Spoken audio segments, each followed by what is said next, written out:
নিয়ামক আয়নীকরণ শক্তি আরো আছে বাবা গো ইলেকট্রন আসক্তি ও তড়িৎ ঋণাত্মকতা।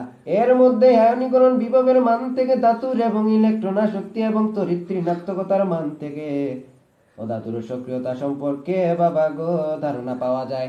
আসুন আমরা একটু চোখের পানি ঢেলে দিয়া একটু পড়ার চেষ্টা করি। আমরা জানি যৌগ গঠনের সময় পরমাণুর বহিঃস্তরের ইলেকট্রনীয় কাঠামো পুনর্গঠিত হয়। এই পুনর্গঠনের সময় ধাতুর পরমাণু সর্ববহিঃস্থ শক্তি স্তরের থেকে ইলেকট্রন অপসারিত হয়। বাবা গো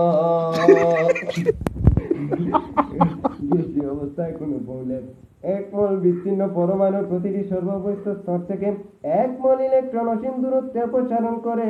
বাবা গো পরমাণুকে ধনাত্মক আয়নে পরিণত করতে যে পরিমাণ শক্তি প্রয়োজন হয় তাকে ওই মৌলের আয়নীকরণ শক্তি বা বিভব বলে।